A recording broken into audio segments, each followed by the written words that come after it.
You're a stray dog.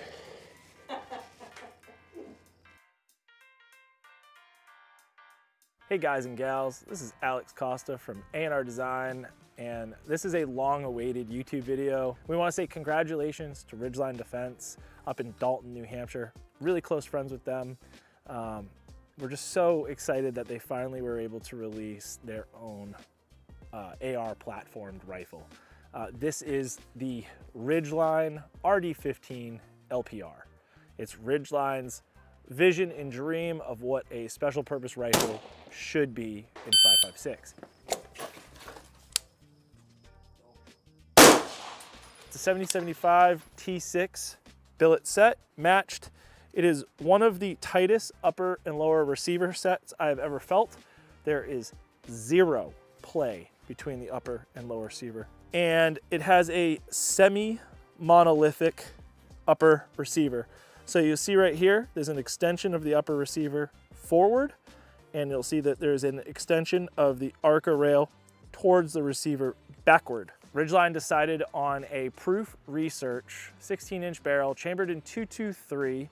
It's a 416 stainless, match grade, custom profile. And it's custom profiled barrel because Ridgeline has a proprietary gas block on this rifle. They have a dual tapered jam nut system on an intermediate length gas tube. And as you can see, the handguard itself, it's really nice because it's a lot thicker aluminum on the M-LOK than you notice in a lot of like the CQB guns. So they have a very, very stiff and sturdy rail. And I said before, it extends towards the receiver at the bottom, and it is an ARCA. I am running a Harris bipod.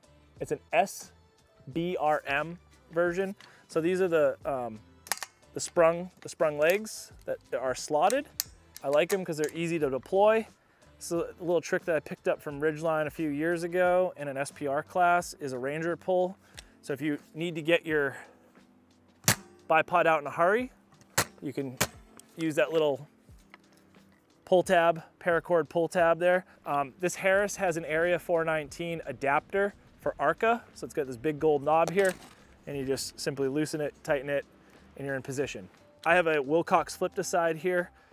Badger Ordnance C1 154 height mount with a 12 o'clock diving board, aim point H2. Great setup. I like the 12 o'clock because the turret on the 4-16 kind of eclipses the bottom thirds of the window, but it sits really low. I like how low the aim point sits. It's a little bit more natural for me to shoot this than shoot canted. Nightforce ATACR F1 Mil XT reticle. It's a 4-16.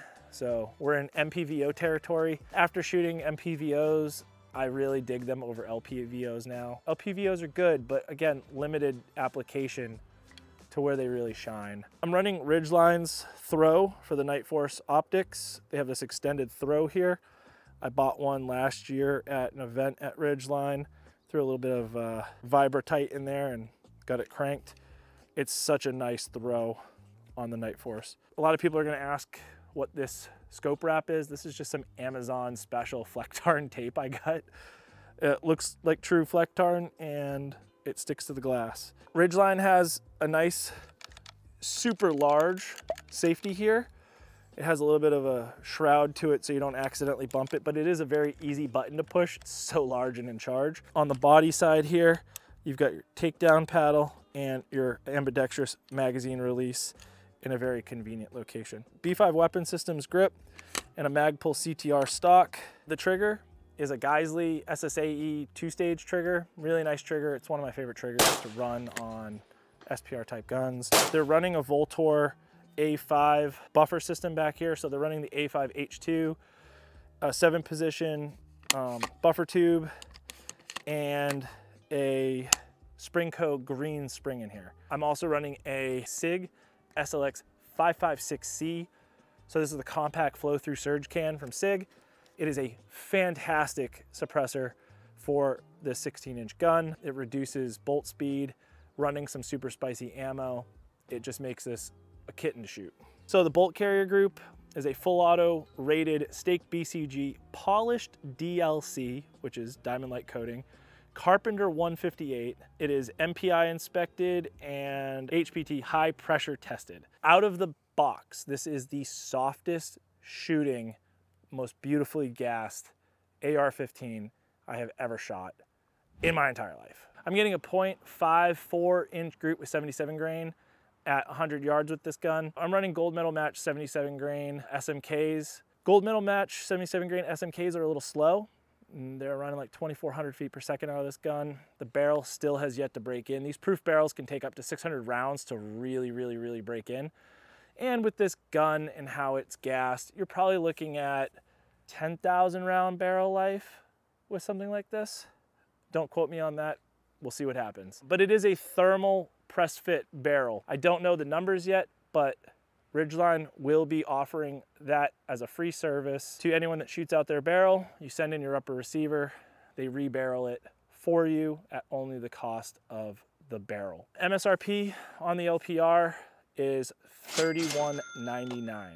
So it's a little bit pricey. A lot of people will scoff at that price. I think there's a ton of value in this gun, especially being an almost half-minute 223 Wild chambered firearm.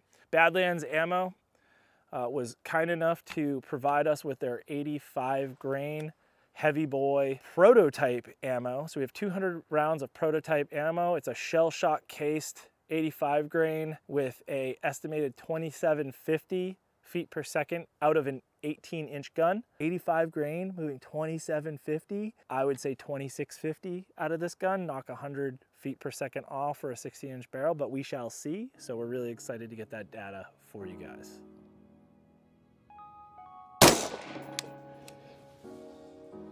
All right, so since the last time I zeroed this, it sped up from 2380, and it sped all the way up to, I'm getting peaks of 2456 at a 2407 average. Just put 11 shots through the gun. I had to move my zero down a half mil, which is a lot. So that's how much this gun sped up, putting 250 more rounds through it at the home range, just burning 55 grain garbage through it. The barrel broke in a little bit more, and now it's shooting high and we have to dial. So we're gonna go look at the group. Here was my rough, quick 6 shots here, just to see where I was at. So the first time I brought the gun here, I had like 200 rounds through the gun. The gold medal match was moving like 2350, something real slow. And so the barrels on these guns, it's a match proof 16-inch. So these guns, they'll break in all the way up until 600 rounds through the gun. Well, it'll be fully broken in. So that means you gotta put 600 rounds before you get your final settled velocity on the gun. So this was my point of aim. This was my point of impact. I was about, 2.5 high. I dialed down a half mil, and these are kind of a fast fire zero. I'm gonna do a slow fire zero next to get it dialed in.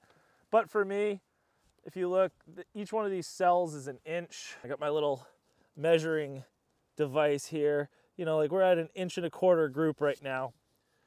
So that's not the greatest group out of me, but I am noticing with this ammo, my SD on this ammo was like 60 or something like that. The gun's doing things. The barrel's doing things. The barrel's breaking in. Rounds are also inconsistent powder potentially. We're gonna let the gun cool down and we're gonna do another zero check. And then if I have to make any adjustments on right to left, I will. I have a feeling this will be where it's at right now will be my zero. But again, I think we're kind of peaking right now. Like we had a 25-40 peak on this section of shooting. So I think we're getting close to full barrel break-in because I think I'm at about 500 to 600 through the gun. So we should be like right in that sweet spot of barrel breaking. Once we get our hard zero and we set our zero stop and get the gun dialed in, that's when we're gonna switch over on this target and shoot the prototype Badlands 85 grain match burners. All right, 5 inches to 15 inches from the muzzle. We got our Garmin set up. This is the new Garmin Zero. I've been really impressed. We're gonna shoot a slow fire 5.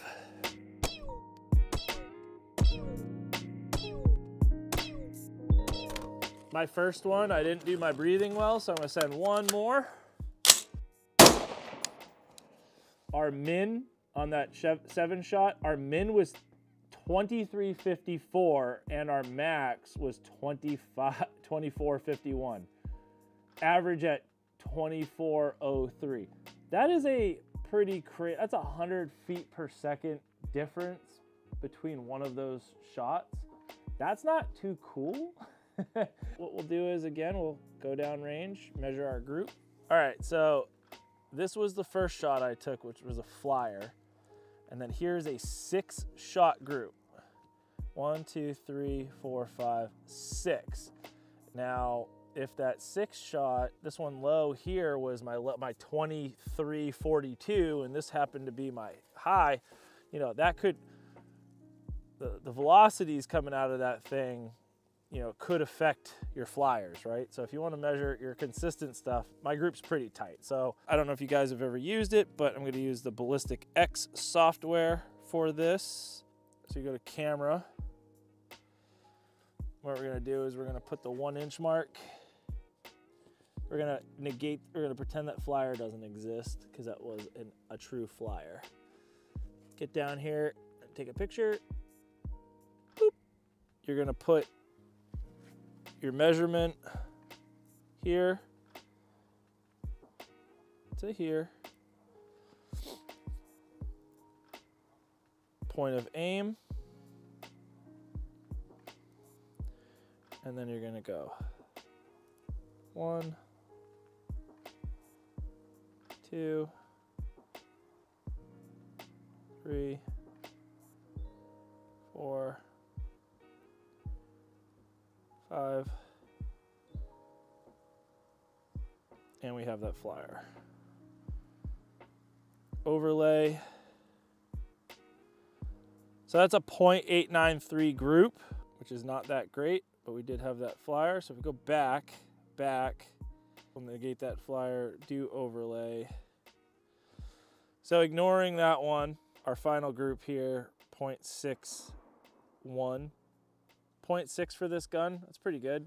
Okay, so the gold medal match Federal 77 grain SMKs, because that's like my go-to ammo and I've got so much of it, I'm gonna zero my gun for that ammo. That's gonna be my standard ammo that I'm gonna run out of this gun. Now, I've got 200 rounds of this prototype shell shock from Badlands, and if this becomes an ammo that I can stock up on and all the data that we get from this ammo is really nice and consistent, I would greatly prefer an 85 grain going 2650 plus out of this gun. That would be the ammo this gun lives at. So what we're gonna do real quick is with the Garmin, we're gonna download this session of data. All right, so my standard deviation was not that bad. The min-max was a great differential. My average speed was 2403.5 with an SD of 29.3. Not crazy about that SD. I like my standard deviations on factory ammo to be sub 20. So I'm gonna go back to, I use applied ballistics. I'm going back to applied ballistics and I am setting my average as 2403 in here for my data for, so this gun right now, because I'm running 2 ammos, I use applied ballistics. It's a $30 app that's lifetime transferable between devices. And it's got a cloud, so you can export all your stuff to the cloud. So if you ever lose your phone or whatever, you can just re-download it. And in this gun, I've got my SMK gold medal match, and then the Barnes match burners down here. This is where we're gonna put all the new data in here for the Badlands. And the interesting thing is I already have everything set up here. I just need to get velocities out of it and zero. But before we do that, I did have to dial down 0.5 mil to get the new zero. So because of that, I am going to reset my zero stop. So this is the Night Force ATACR F1 4-16. You loosen up the screws on either side and you can pull your cap off. Once your cap is off, you take your Night Force tool and crisscross applesauce.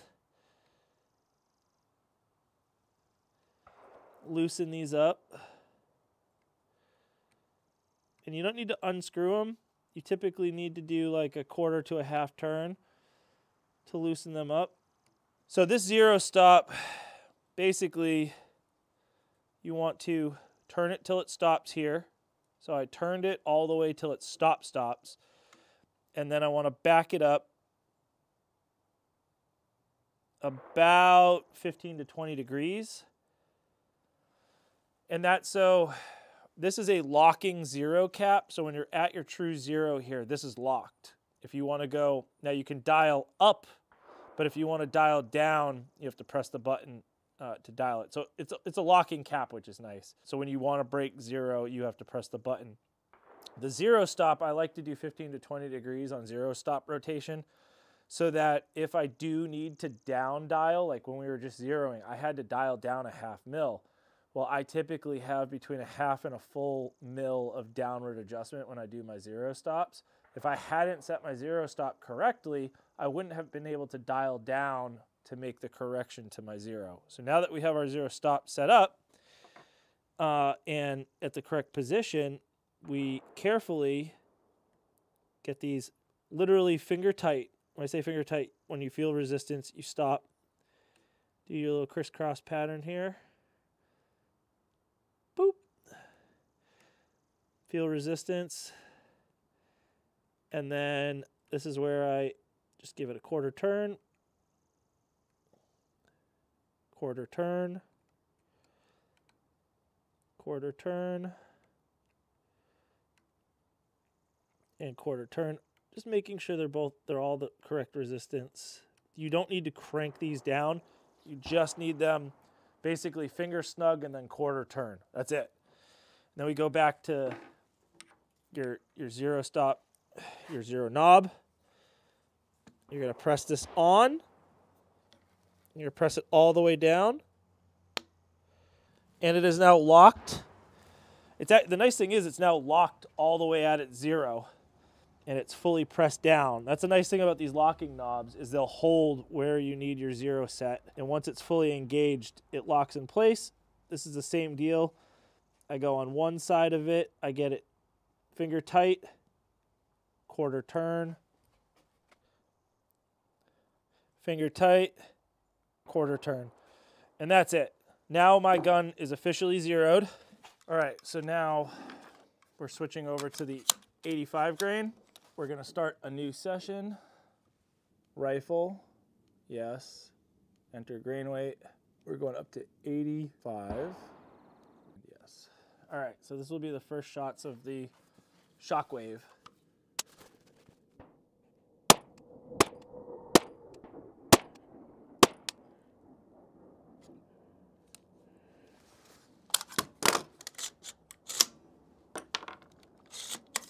Consistent ammo. Min velocity 2660.2, average 272.2, and max 2681. So let's close this session real quick because I want to see the data. So we're gonna go to here. 85 grain, 5 shots.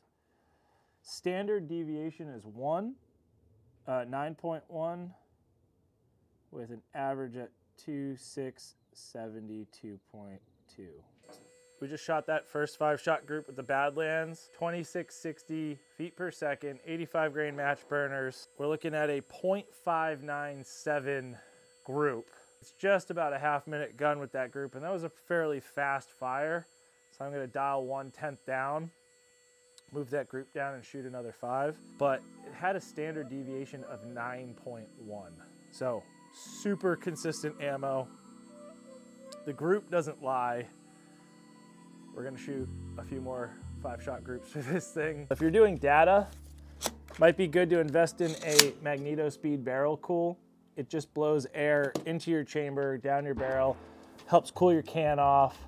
Like the can's cool now, everything's cool. It just helps you get better data. So we're gonna dial down 1/10 on this. Start a new session, rifle, 85, yes. Got 10 rounds. Always keep in mind if you are doing zeros like this, don't leave rounds chambered. If your chamber is warm, it elevates your powder temp and it can skew your data.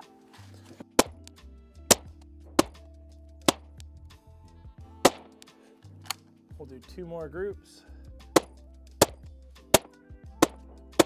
All right, so we'll look at our data real quick. 17 shots. We did have a 23 SD this time on 17 total shots. Now granted, that's 17 shots, so as rounds get chambered, as I take a little while to take my shots, powder temps can increase. Powder temps can cause the standard deviation to increase. We had a max of 26.92 with a min of 26.15. An SD at 23 still not bad. We did get our first 5-shot group with an SD of 9. That's obviously going to match because it's a cold barrel, cold group, only 5 shots. Shots were consistently taken before chamber temp increased. And we have a 2.656 average feet per second. Still mega good data. What's really going to be the tell on this is when we go and measure our groups. If we went from, we did basically 3 5-shot groups, bang, bang, bang, and as the gun got hotter, it increased in heat, increased some velocities, our standard deviation grew, but I'm really interested in how it stayed tight for 3-shot groups of 5 that quickly. So 26.56, which that average is different than the average that we just had as 26.72. So the velocity went down about 20 total. We'll leave it at 26.72 for now. That's a half minute. We had 1 flyer here. It's like a 0.6, that's like a sub 5, and that's like a sub 5 if you negate the flyer. So we're just gonna zero the red dot. Red dots get zeroed at the same distance your glass gets zeroed at. I'm gonna zero it to the match burners because I'm now addicted. So Badlands, make this accessible for me to buy in bulk. So we got 10 shell shocks loaded. We're gonna shoot the aim point at the big black dot. All right, glass in. It needs to come down 1.5 inches.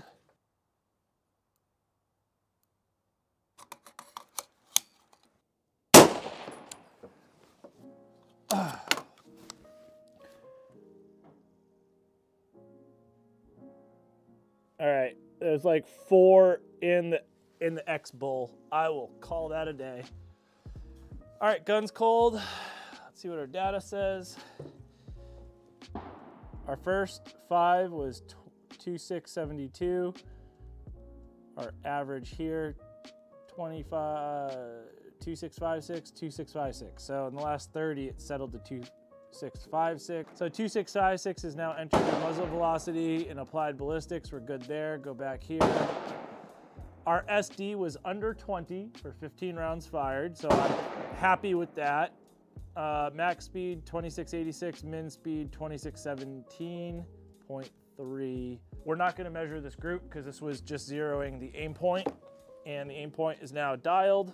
This concludes our data at 0, and we'll pack it up. We'll let it cool off. We'll pack it up and we'll go to the 400 to do verifications at distance. We'll shoot steel at 400 dialed, but we'll hold for 400.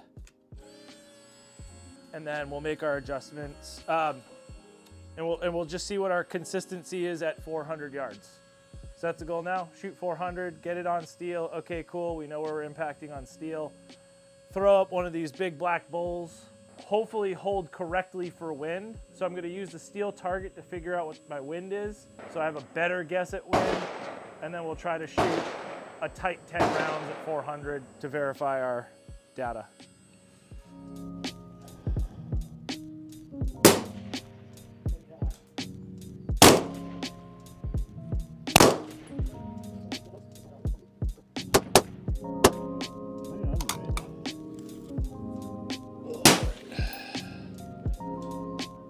So data is good. Dope's on. Everything's working. There's no wind. Holding straight up. I'm hitting a 3 MOA target over and over. So now, you know, we'll just recover the paper down there and see what the group looked like at 400.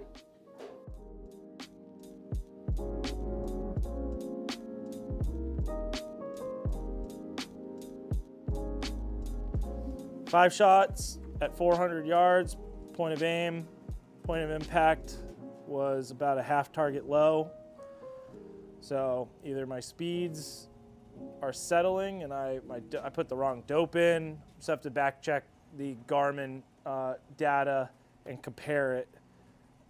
Which is interesting though, shooting the 1 MOA target, I was getting first round impact, but here I'm a little bit low. So more testing to follow, but ammo seems really consistent. That's like a slight right to left 4 mile an hour wind and almost no shift with the speed and weight. So happy. We're putting in all the basic parameters again, and we're gonna get velocity and redial 0 as well.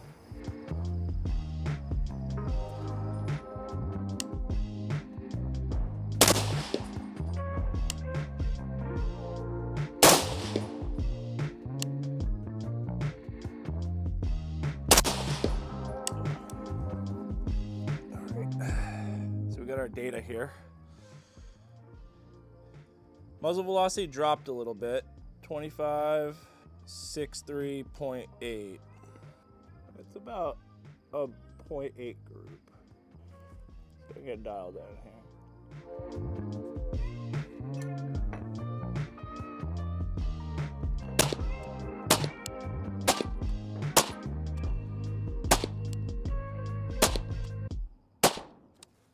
All right, I adjusted it 1/10 left.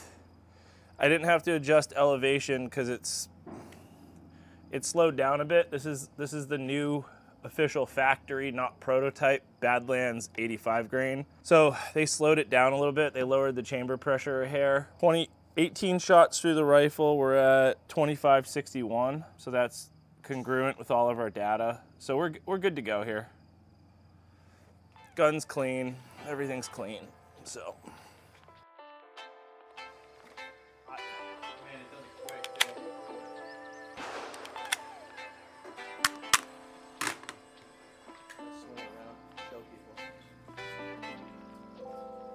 You want to do a standing braced? Yeah, we can do standing braced, but we can do prone.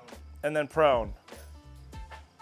Okay, so supported off the bench, supported off the stool, unsupported braced against the post, and in the prone, as fast as possible, hit to move, 400 yards. 400 yards. And these are, he's shooting a 14.5 Hodge, a 14.5 Hodge gasser. I'm shooting the Ridgeline LPR, 16 inch. I wish it was 14.5 though. Hose on the line. Shooter ready? Ready. Stand by.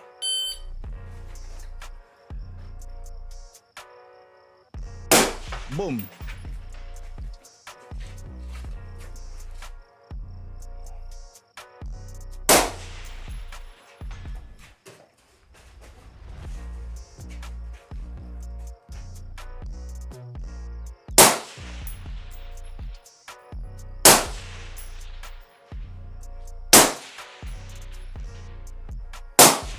Boom, headshot.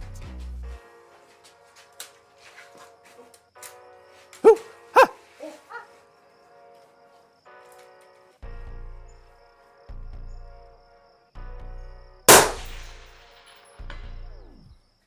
43.51. Fumbled. Fumbled. Fumbled.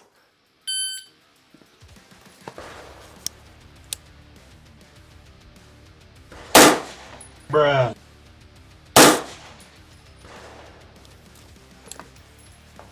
I didn't even see that hit.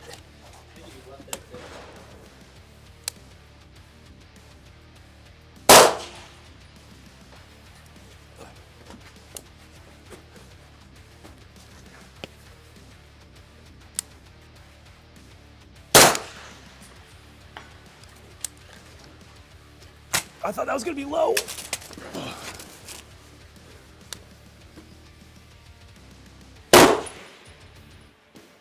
Woo! 44.7. 2 seconds faster with one mic. One mic, and yeah, I think you had 3 seconds faster. Shoot ready. Stand by.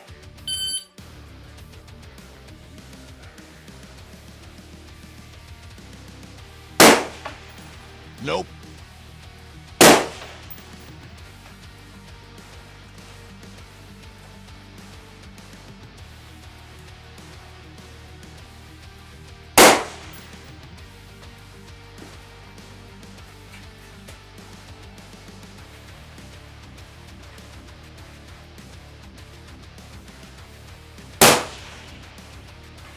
Nice.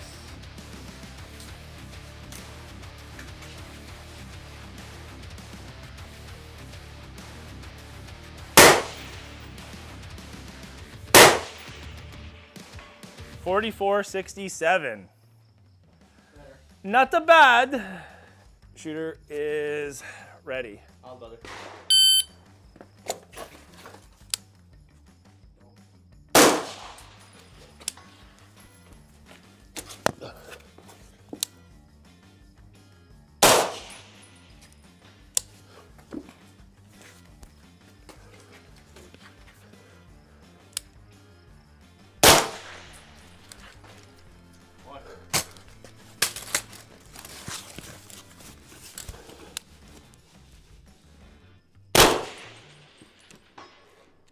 Woo! That was even better. 30.06.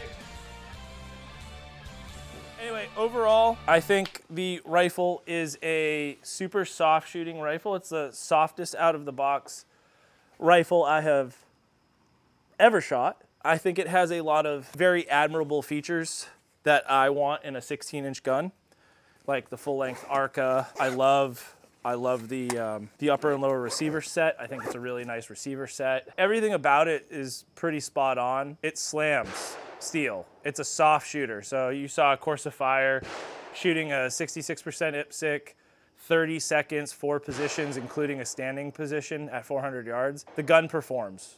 As long as you get your data correct on your gun and you have good ammo, the gun performs.